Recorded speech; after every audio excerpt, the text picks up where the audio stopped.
Hey guys what's up, मेरा नाम है पार्थ। और अगर आप डेली न्यूज़पेपर पढ़ते हो या फिर आप डेली इंटरनेट पर भी न्यूज़ चेक करते रहते हो तो आपको पता होगा कि हमारा पड़ोसी देश श्रीलंका इस समय अपने सबसे बुरे इकोनॉमिक क्राइसिस से गुजर रहा है।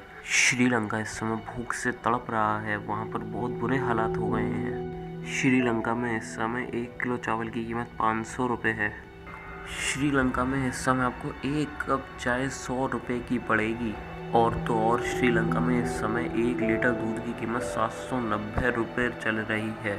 पर इतने बुरे हालात वहाँ पर किस वजह से आई है अभी तक बहुत लोगों को नहीं पता है। तो आइए चलते हैं इस वीडियो में आगे और आपको बताते हैं कि श्रीलंका में इकोनॉमिक क्राइसिस की क्या वजह है। तो दोस्तों, स्वागत है आपका मेरे चैनल द नॉलेज पर।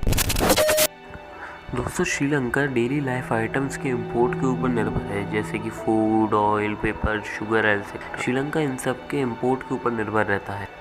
इकोनॉमिक क्राइसिस होने के कारण श्रीलंका इन सारी चीज़ों को इंपोर्ट कर पाने में असमर्थ है। इसकी वजह से वहाँ पे इन चीज़ों के प्राइसेस काफ़ी ऊंचाई पकड़ रहे हैं। श्रीलंका में फूड इन्फ्लेशन रेट 30% तक पहुँच गया है।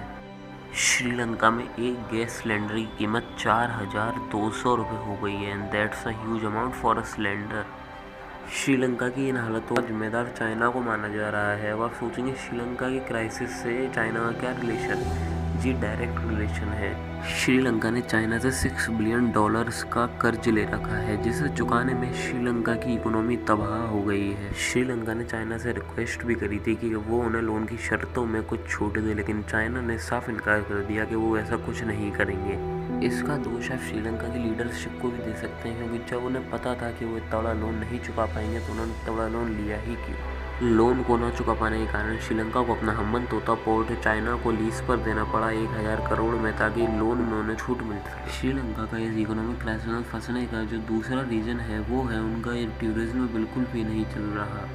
जब से कोविड आया है तब से श्रीलंका के टूरिज्म को काफ़ी नुकसान हुआ है, और उसके बाद उनके यहाँ जो 2 सीरियल ब्लास्ट हुए उसके बाद तो कई कंट्रीज़ ने अपने सिटीजन्स को श्रीलंका ना जाने की एडवाइजरी तक जारी कर दी, जिसकी वजह से वहाँ का टूरिज्म बिल्कुल ही ख़त्म हो गया। कोविड आउटब्रेक से पहले श्रीलंका का टूरिज्म उनकी जीडीपी में 15% का कंट्रीब्यूशन करता था, लेकिन अब वो कंट्रीब्यूशन घट के केवल 5% तक का रह गया है। श्रीलंका के इस इकोनॉमिक क्राइसिस में भारत ने उसे मदद का हाथ बढ़ाते हुए $1 बिलियन की मदद दी है। मार्च में श्रीलंका के पास केवल $2.36 बिलियन ही बचे थे, और अब तो यानी अप्रैल में वहाँ पे इतने बुरे हालात हैं कि श्रीलंका कुछ इंपॉर्टेंट चीज़ों को, जैसे डेली लाइफ चीज़ों को, खाली 5 दिन तक ही इंपोर्ट कर पाएगा। श्रीलंका में पेट्रोल की कीमत इस समय 254 श्रीलंकन रुपीज़ चल रही है, और डीजल की कीमत 176 श्रीलंकन रुपीज़ चल रही है। अभी आपने मार्च में एक खबर सुनी होगी कि श्रीलंका में पेपर की कमी होने के कारण वहाँ पे गवर्नमेंट को बच्चों के एग्ज़ाम्स कैंसिल करने पड़े।